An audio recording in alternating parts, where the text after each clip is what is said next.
بیدار شدم عمومو با مادرم تو بغلم دیدم. من 30 ساله یه چیزی بین من و خدای خودم. الان که دارم میگم کل بدنم یه جوریه. یه مهمون عزیز و جدید داریم که قراره با هم سرگذشتش رو بشنویم. درود و اهدای ادب. امیدوارم حالتون خوب باشه. سلامت باشی. پدر من پسر بزرگ خانواده بود. پدر پیر روستایی، همه وظیفه 9 تا بچه بعد از خودش، 9 تا نه دروغه ولی 7 تا بعد از خودش، همه مسئولیتاش انگار که پدر من پدر اونا بود. درس میخواستن بخونن، ازدواج میخواستن بکنن، طلاق میخواستن بگیرن، هر اتفاقی بود پدر من بود. خونه ما شده بود عین نمیدونم یه جایی که هر کی کار داشت اونجا بود، همه مراسم و همه اینا.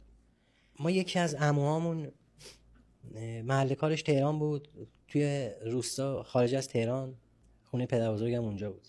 این به خاطر اینکه مثلا راحت باشه هفته یه شب 2 شب میمد خونه ما، اونجا زندگی میکرد. یه جایی توی زیرزمین درست کرده، جایی میمد بالا توی اتاق با خودمون بود. این قضیه ادامه دار شد. منم تو سن فکر میکنم 13-14 سالم بود. یه شب پدرم شبکار بود، 2 جا کار میکرد. مراسم عقد عموم بود، از مراسم عقد اومدیم خونه. بعد من همیشه بیهوش میشدم توی خواب. موقعی که میخوابیدم مثلا کنار دست من یه پیکان رو 10 بار استارت میزدن، روشن میشد، من بیدار نمیشدم. نمیدونم اون شب چی شد، یهو خواب بیدار شدم عمومو با مادرم تو بغلم دیدم. الان که دارم میگم میدونی یه جوری میشم. بعد از اون من خب یه سری چیزا رو فهمیده بودم. چیزی هم نبود که شک کنم. قشنگ یه در چوبی بود، وسطش 3 تا 4 تا شیشه پنج‌ذیلی بود، این درهای چوبی قدیمی. اون شب نمیدونم چجوری شد، من تا صبح فقط زیر پتو شور عرق میریختم توی سرم. نمیدونم همه چی میگذشت که پاشم برم الان فلان کارو بکنم.